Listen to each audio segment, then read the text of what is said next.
Hold on. What? Our day is not over just yet. Woohoo! USA! USA! We have an action-packed hour for you 6 p.m. drivers. Would I rather be feared or loved? Easy, both. I want people to be afraid of how much they love me. Matt Skraby wraps up a full day of live and local sports talk. And that is the whole problem with aliens. You just can't trust them. Occasionally you meet a nice one, but usually they turn out to be some kind of big lizard. The Skraby Show starts now on 97.3 The Fan. Hello and welcome into the Skraby Show for May 8th, 2025. Thank you for being here with me. Hope you enjoyed the roundtable. Hope you enjoyed everything on the station so far today. We have an hour to go through some stuff. We got a lot to talk about. We got the Padres and the Yankees. We're going to talk about that. I have to talk about Jackson Merrill. I'm going to go over a stat that is pretty surprising about the Padres. Also, I want to talk about Dylan Cease and how the Padres overall handled Aaron Judge. Plus, we got possibly extra innings strategy or rules. Do we need to change those? I thought that was a very interesting conversation, and we'll dive into Raphael Devers and the situation with the Red Sox a little bit later. And then at the end, I have my daily gripe as always. I want to play, and I'm going to just say that if we don't get there, don't blame me because it's not sports related. But if we do get to a point where I could play this clip, I want to play it for everyone and then ask everyone a question because I came across on Instagram, there is an account called History in Memes. And they have all these old videos of things that have happened in the past. And so sometimes I get lost in history and memes and I just start watching all of them. But there was one, it was the press conference after the Apollo 11 astronauts were done being quarantined. I guess they had to quarantine for 3 weeks after they got back. So then they go do the press conference. And the question, number one, the guy who's asking the question seems like a movie character to me. But I want to ask everyone something about that at the end of the show, if we get to it, because we got a lot of really good stuff going on today with the show. Obviously, haven't had a Skraby Show in a while, so thank you to everybody who stuck with me and stuck with the Skraby Show. I showed my picture of me after I dove into a pool intoxicated last week, and I gotta say the feedback was so much nicer than I could have ever really imagined, because those stories for me are not stories that are fun to tell because they're embarrassing moments. And so over the years I've kind of gotten over that a little bit of telling the stories and kind of putting myself out there. But the response to it was really awesome. And I appreciate everybody who reached out and said something nice, because I even had someone reach out to me, a fellow AA guy who saw the video. And he said, that's really cool that you can talk about that stuff. Plus, it's really cool that people are commenting so positively about the video, because not everyone is commenting positively on the internet anymore. So if you were one of the positive commenters, I actually didn't get any hate, which is very interesting. Means that maybe people watched it and they're like, okay, I can't hate on this guy today. So, all right. That is my story about, or my thoughts on the drunken story that I told last week. I'm going to start doing more stuff like that. I have a lot of really embarrassing stories and just maybe lessons to learn about things that I did and things that you shouldn't do. So I will start getting those stories together and start doing stuff like that. Diesel on the chat has been asking me for about 6 months now. Excuse me. He's been asking me about 6 months now. Before I before I started working at this radio station, I worked at another radio station in town. I actually have worked at 3 other radio stations in town. And there was a job that I had. It was on an FM station. And my job, when I first started with that show, this was my first real radio job. I was an intern for the show. But one of the games that they played was they would send out an intern or a phone screener, and they would go ask people trivia questions at a bar. And so you would try to guess if the person would know the answer or not. And depending on how drunk they were, you don't know if they're going to know or not. So Diesel has been asking me for so long for me to play some of these things. And I still have all the audio. And I listened to it over the weekend. It is brutal. It is absolutely brutal. I cannot believe that I was walking around in public back in the day, interviewing people or asking people trivia questions with the kind of the state I was in. I was actually I did this thing where I would the segment was called Phone Screener Scraby Awkwardly Ass Out Girls at the Grocery Store, which obviously is an awkward title for the segment, so it fit perfectly. But I would go and record myself like talking to women and trying to get a date. And I remember the first time I did it, I was still drinking. And the first time I did it, I had to go to a bar beforehand and drink a few beers before I went and did this. And I recently listened to that too. It's really, there's a lot to hate about Matt Scraby before he stopped drinking. Drinking? Did I say drinking? I did. I said drinking. So if you are curious about that stuff, it's not going to happen on the 97.3 The Fan airwaves because we talk sports here, and we're going to get to sports in a second. But if you want to see some of that stuff, go over to my YouTube. It's at The Skraby Show. So if you go youtube.com at The Skraby Show, you'll be able to find it. You can subscribe there. But I'm going to start doing shows that are all about different things of my radio life, anything that I could really just share with people, because it seems to spark conversation. So again, you can go to my YouTube, youtube.com/@the-Skraby-Show. Katrina says bonus content for Scrabanators. Yes, bonus content for Scrabanators, because people seem to think my stories are fun. And I personally don't like my stories because they're embarrassing. And I did a lot of crazy stuff back in the day. So there we go. I said all of that. Now let's move to another piece of business, and that would be the Scrabanator game that's coming up on Monday. I am having a really hard time with my right ear piece or my right earbud right now, so I'm trying to figure this out. Okay, there it goes. But the Scrabanator game on Monday, May 12th, there were so many signups, and I really do appreciate anyone that takes the time to sign up, because I'm someone who won't sign up for things unless I absolutely really, really want to or need to. So I appreciate everybody who signed up. One of my least favorite things to do is having to be the person that picks the winners. And I am not personally picking the winners because legally we have to do it randomly, because that's what we tell you all. So I'll be fully transparent. I have the list of people that signed up.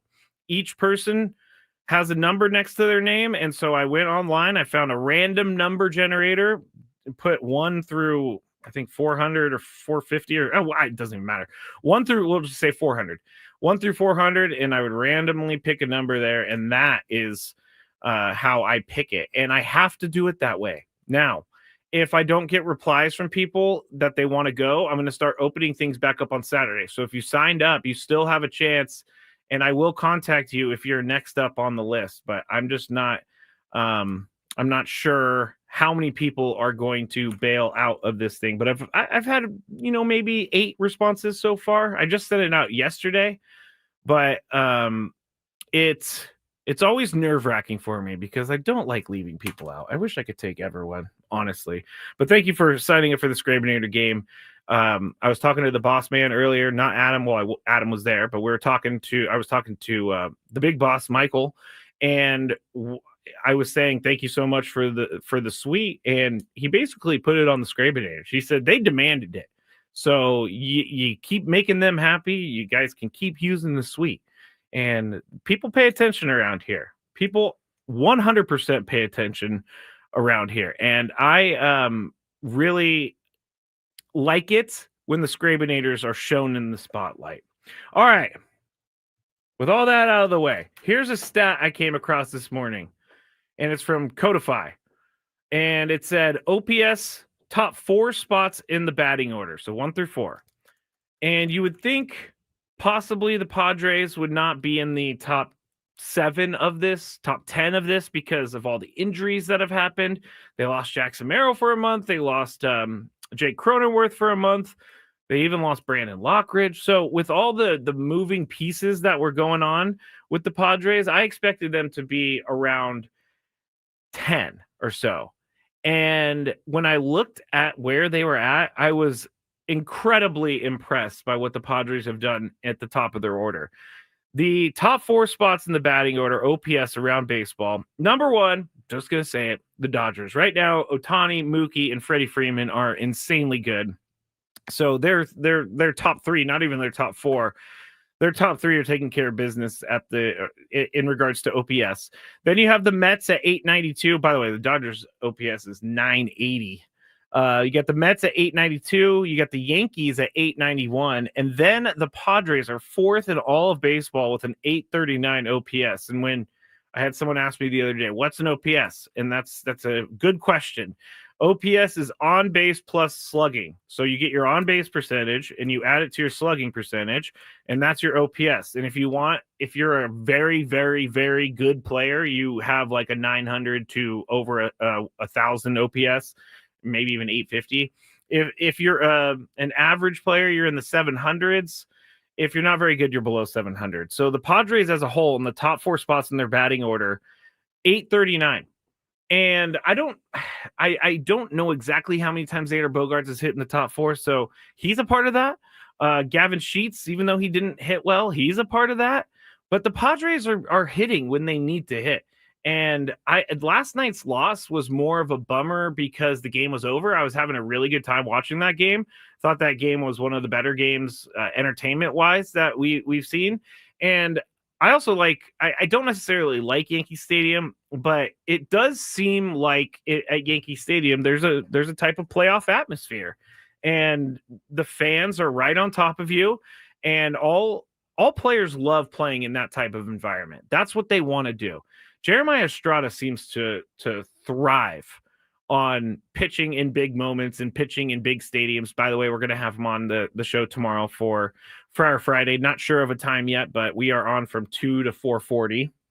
So the Padres are, when people tell me, oh, well, they're not going to make it through the season like this, I think they are. I think they're built for they have built this team to do what they're doing right now and nothing else. They're not a team that's going to hit a ton of home runs.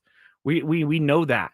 They're a team that's going to just continue keeping the line moving, and they're going to get their home runs, but it's not necessarily like the end all be all for this team. There are other teams that they need the home run and they need to score that way. But the Padres, I would take the Padres game anywhere, and it translates to anywhere. It's kind of like I'm going to compare them to the 49ers. And here's how I'm going to compare them, because the 49ers, for years and years and years, everybody always says, hey, their offense travels with them, meaning they can play their offense anywhere. If you're a team like, let's just say the Bengals, you pass more than anything. And so your passing offense, passing heavy offense might not travel to a city with weather, blah, blah, blah, blah, blah. Well, the Padres offense is, and the 49ers, they're a running team, so they can run anywhere. When you could run the football, you're able to take over games. Padres offense is similar in this way, is that they're taking what they can get from pitching, and they're not trying to launch that home run. I think, and I'm not blaming Juan Soto for this, but I'm thinking specifically about a play a couple years ago where the Padres were struggling big time down the stretch. And they were playing the Diamondbacks. And I can't remember if it was a doubleheader, if it was just a day game, but I do remember this game was during the day.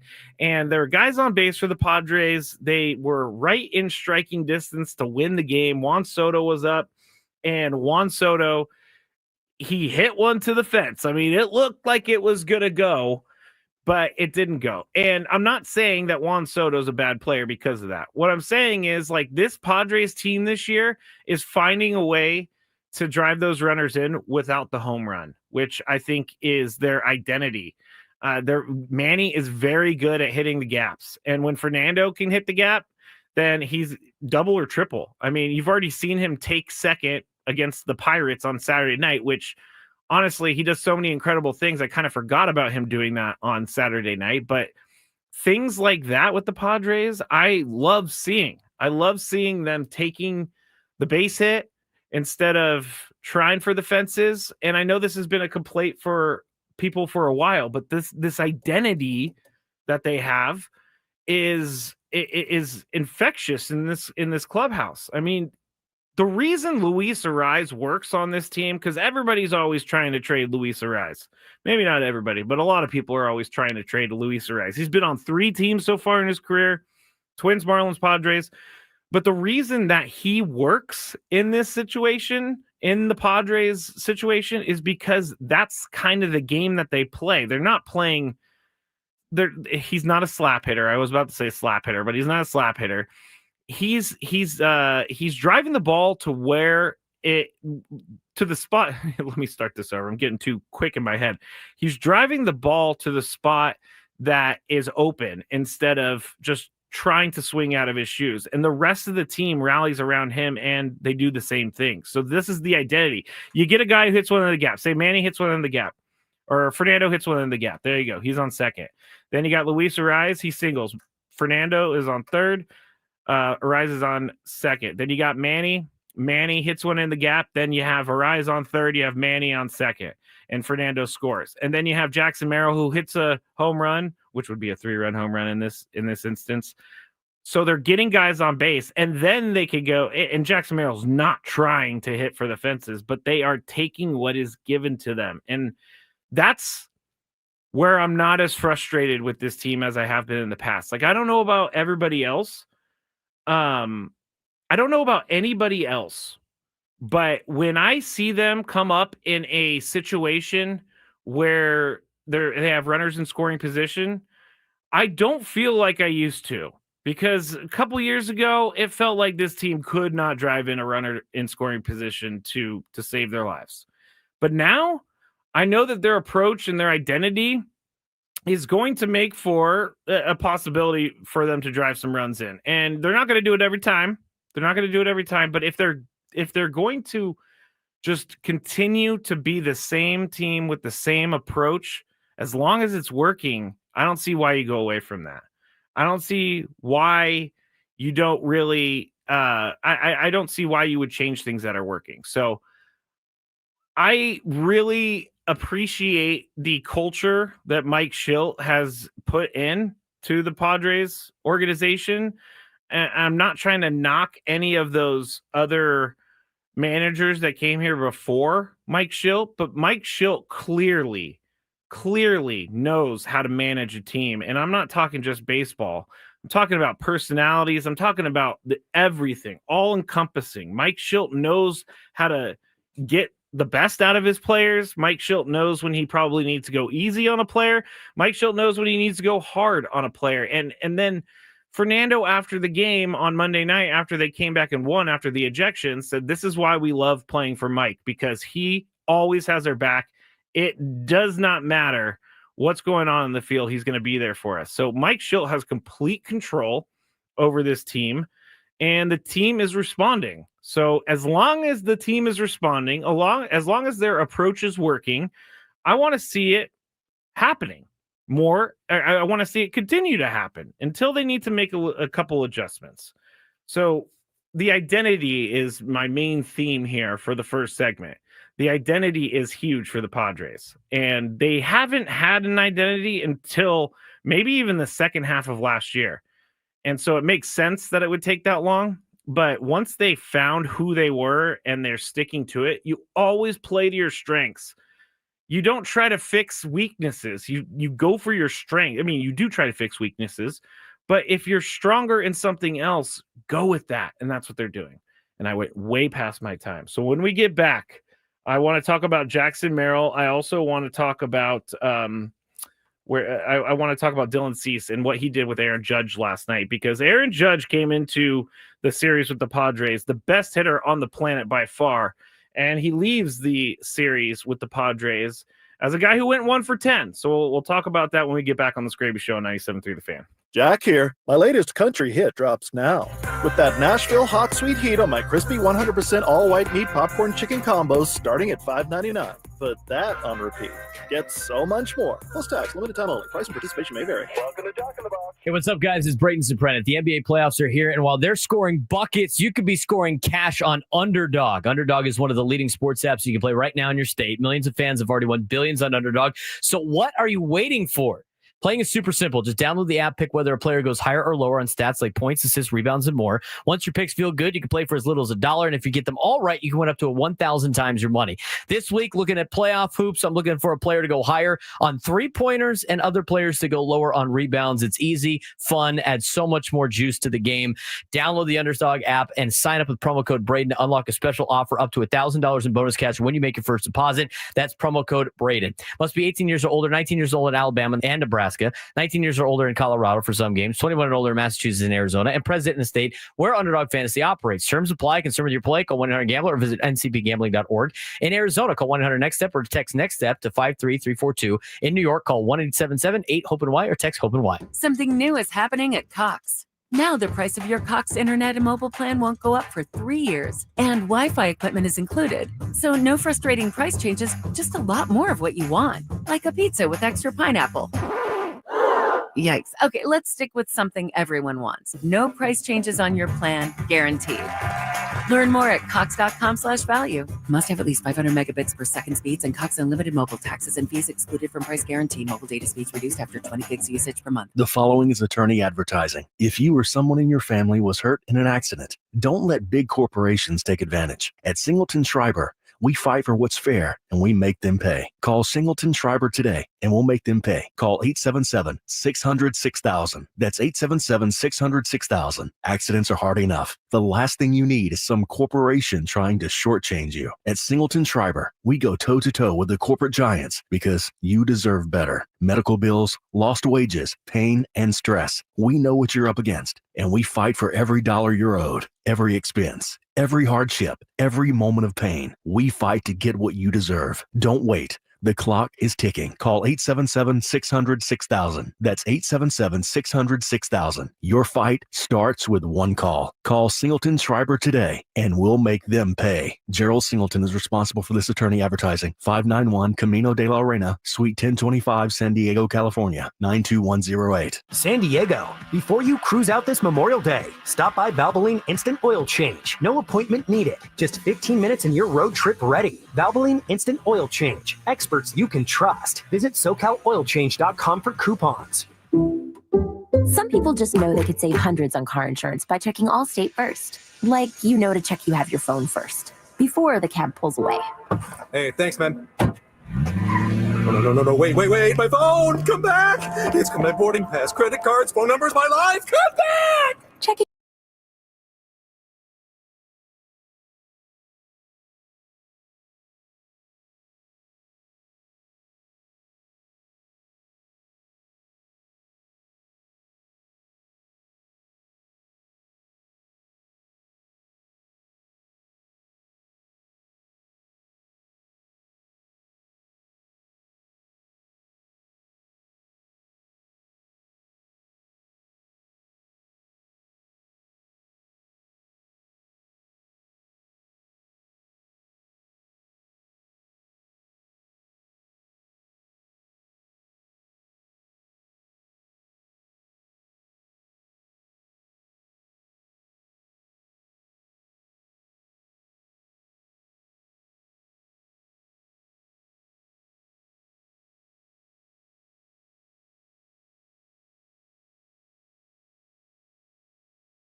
Show 97.3 The Fan.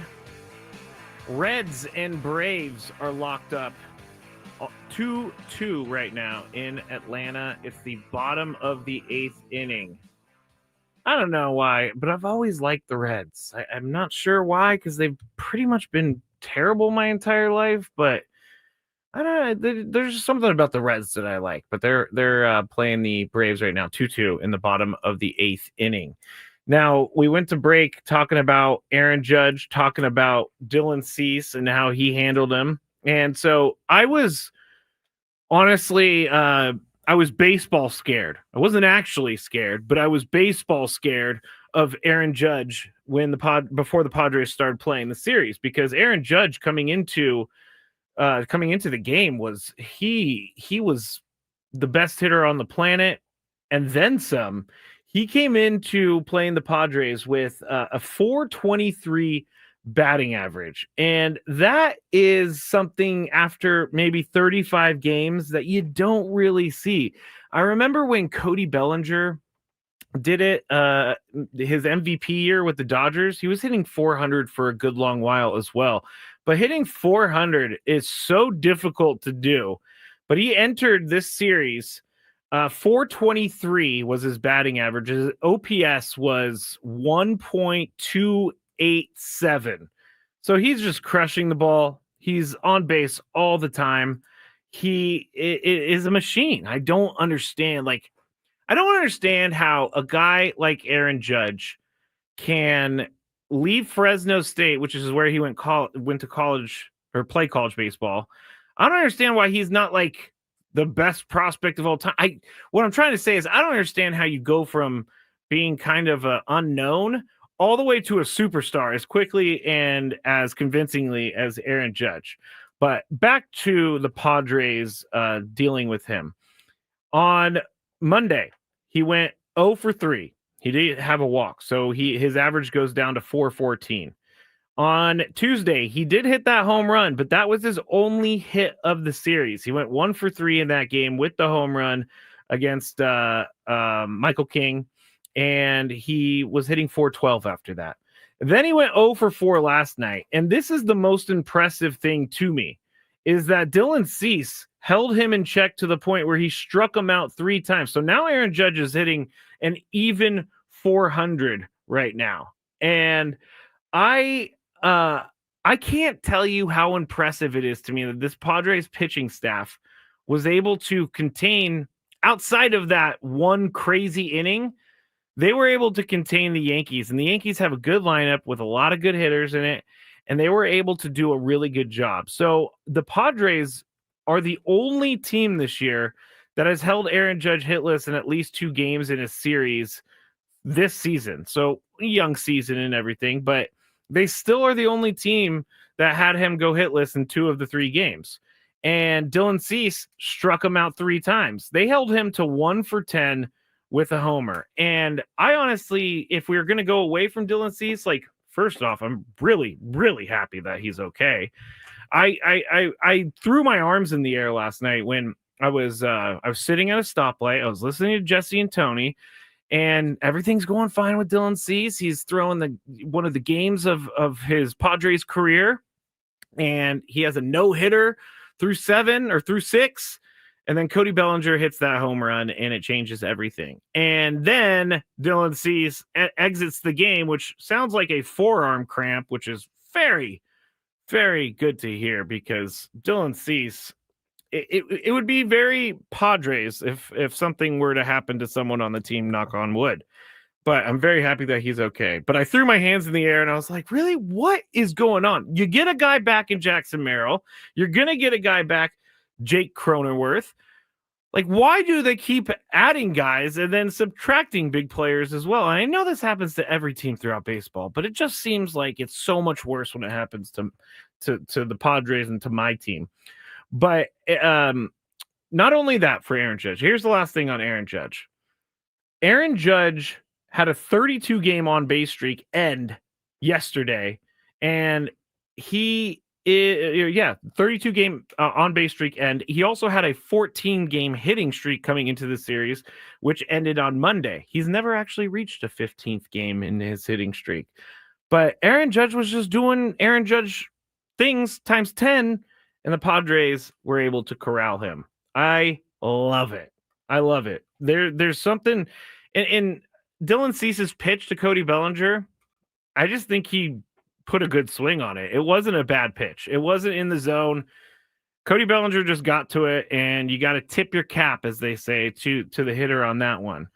And then Jeremiah Estrada, I mean, it's tough. Let's talk about the extra innings real quick, because it is really tough when you're the visiting team. Yes, you have the first chance to score. Yes, you do have a player on second base, just like the home team does. But I think it all changes once, like, everything goes in the favor of the home team and the extra inning rule. So we were talking about on the roundtable, would we like to see it changed a little bit?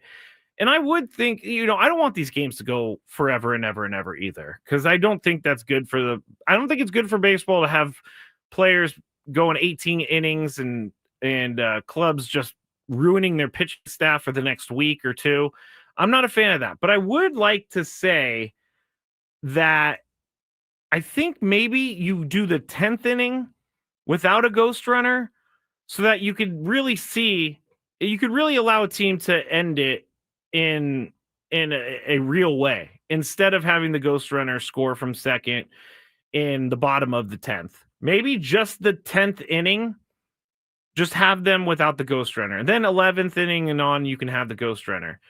And this is not me saying this based upon the Padres losing last night, because the Padres are on the good side of that stuff all the time.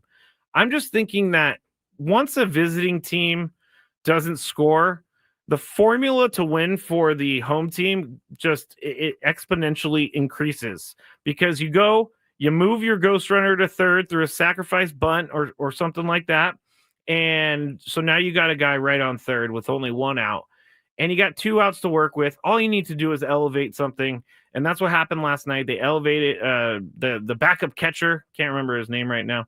He elevated a pitch, sac fly, game over. It was too easy. I mean, they executed it perfectly. So you can't be mad at them, but I would like to see some sort of 10th inning no ghost runner rule, just to see if a team can end it in regulation in a real way. And again, I don't want guys going 18 innings.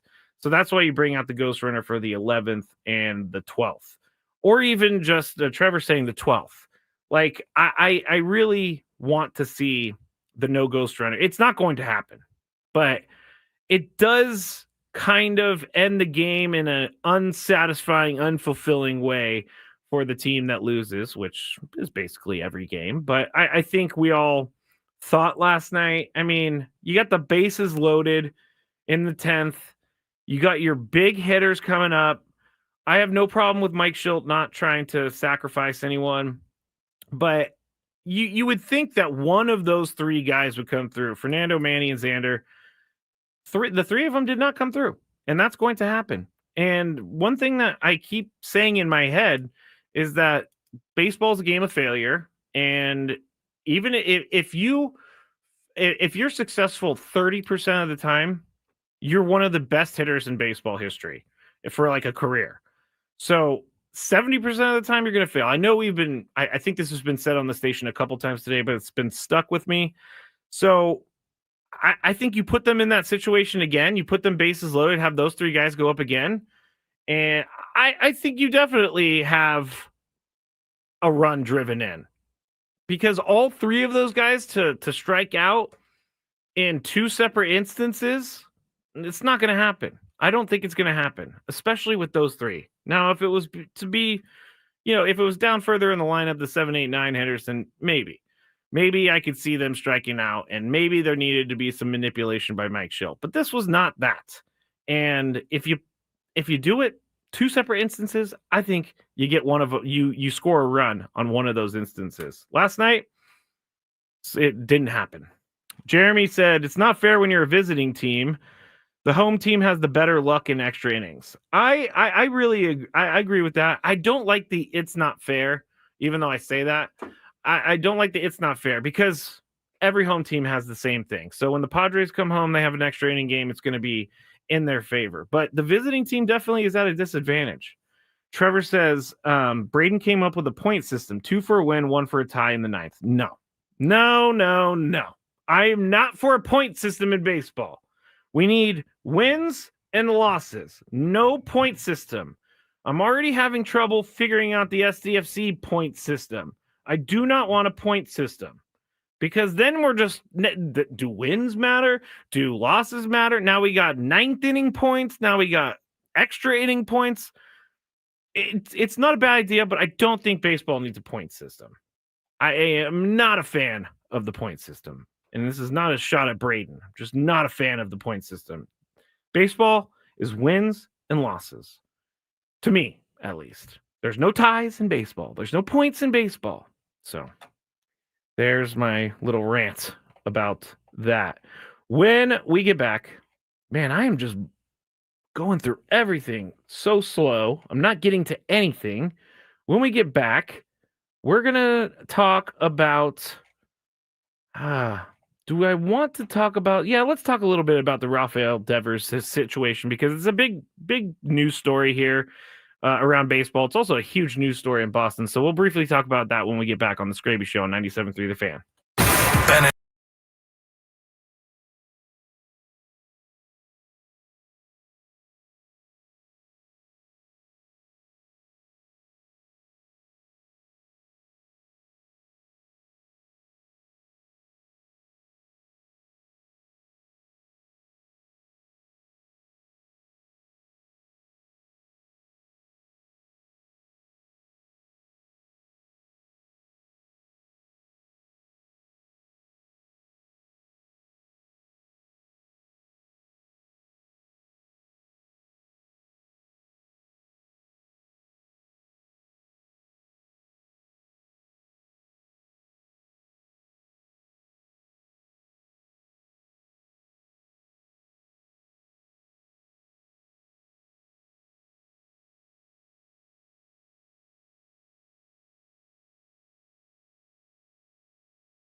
Final segment of the Skraby Show here on 97.3 The Fan. Thank you for joining me. We've talked about the Padres. We've talked about Dylan Cease. We've talked about him striking out Aaron Judge 3 times. We've talked about the extra inning rules. We've talked about a lot so far today, but I wanted, before the end of the show, I wanted to get into this Rafael Devers situation. And by the way, I just looked up what he did in today's game, and he hit a home run. So apparently this controversy is not really bothering him too much, but here it is.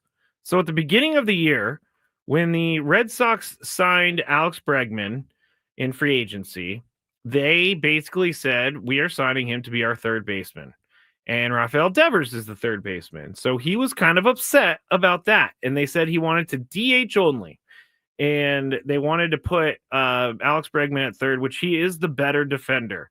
And I don't think that anyone can really argue that, even Devers himself. So they go into the season, and he struggled to begin the year after his quote-unquote, he probably feels it's a demotion, but I don't think it's a demotion. But he was not happy with that. And so then he kind of got used to it. He started hitting, everything was good. Now, Tristan Casas, Red Sox first baseman, tore his patella tendon the other day, which is terrible. I can't even imagine. But he tore his patella tendon, and he is their first baseman, and he's going to be out for the rest of the year. So they have to find someone to play first base every day. They have to find someone who can play first base majority of the time. Well, they have a guy in AAA right now. He's the number one prospect in baseball. His name's Roman Anthony, and he's an outfielder. And so the GM Breslow wants to bring up Roman Anthony to be on the team because he's tearing up AAA right now, and they need someone like him. So they want to bring up their number one prospect. Problem is, he is an outfielder, and he's not a first baseman. So they don't want to play the younger player, Roman Anthony. They don't want to just have him learn a new position on the fly at the major league level. So they went up to Rafael Devers, and they said, or they I don't even know if they asked or if they told him, hey, we want you to play some first base, which is a position that he's never played. And he was not very happy about this turn of events. And people have many opinions about him. But he said in a quote that they came up to him and they were trying to kind of smooth it over. I don't know how it went or anything like that, but today has not been the day for me to find things. I had it in the break. Here it is. Rafael Devers, quote, I know I'm a ball player, but at the same time, they can't expect me to play every single position out there. In spring training, they talked to me and basically told me to put away my glove, that I wasn't going to play any other position but DH. So right now, I just feel like it's not an appropriate decision by them to ask me to play another position. And the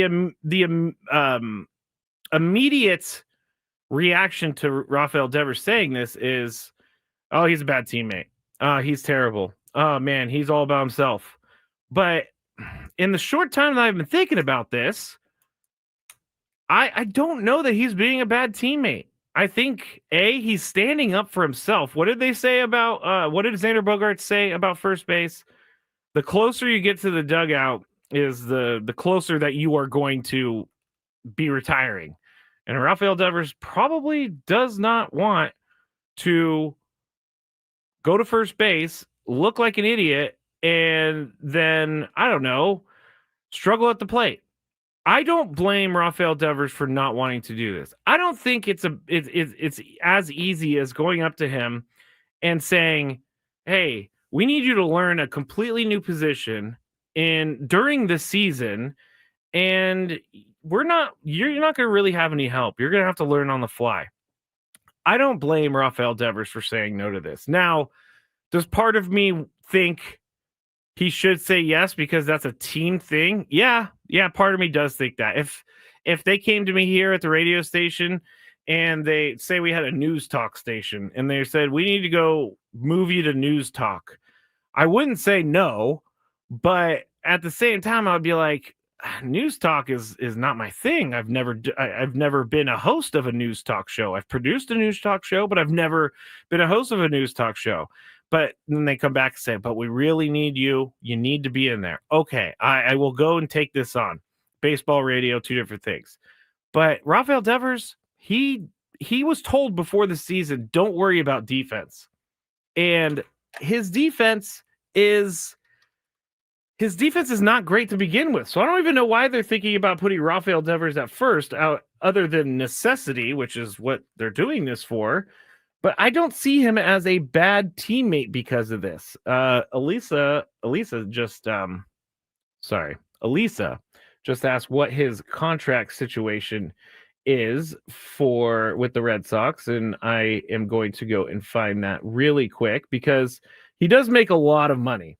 He makes more money than we would think, and I think that's where Elisa's going with this. But he's making $27 million this year, and this is a number that they gave him in 2023. So he signed a 10-year, $313.5 million contract with the Red Sox in 2023. It goes all the way until 2033, and he's going to be getting paid like $28.5 million a year. And I know that people are saying, well, he's getting paid money, he should do it. Well, what if this whole thing hurts his career? What if he plays so bad at first base that he's been put on the bench? He can't hit anymore because he's worried about what he's doing defensively. I think this is a good move for Rafael Devers. He's 28 years old, and I think that he probably is thinking about the long-term portion of this rather than covering for his team in the short term. Elisa says, if he's about to go into free agency and is still looking for a payday, I could see how he would be against it. I could see how he would be against that as well because it would lose him money. But I don't think Rafael Devers wants to look stupid on the baseball field. And there is a part of it that is being a team player. But if a team comes to him and tells him before the season to put away your glove, you're not going to play defense. So he's not been doing defense stuff. I think it's pretty unfair for them to come back and be like, hey, you know that glove that we told you to put away? Can you dust it off? Because we're going to need you at, not third base, but we're going to need you at a completely new position, first base. Like, I don't think that it makes him as bad of a teammate as other people do. I would like for guys to do what's right for the team. I would like that. Like Xander Bogaerts handled it last year when he was moved from shortstop to second and then back to shortstop. He handled it in a pretty good way. But I don't know that that's the way to handle it for everyone. And obviously there is a disconnect between Devers and the front office. And I don't know if this is going to end up in some sort of trade. I don't know what's going to happen with this, but Devers, to begin with, he seems to be.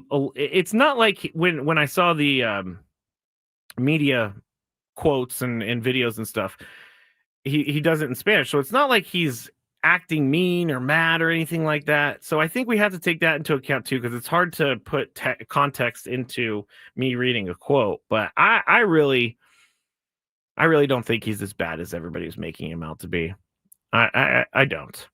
But at the same time, maybe his teammates do. Maybe his teammates are kind of upset. I say, excuse me. Jeez, I'm getting upset about this. I say to bring the Roman Anthony, the number one prospect, I say you put him at first. That dude is a young guy, no experience at the major league level. Put him at first and see what he can do. But they don't want to do that. They don't want to do that. So, yeah, it's a mess. It's an absolute mess. This year has not been easy for the Red Sox front office and Rafael Devers.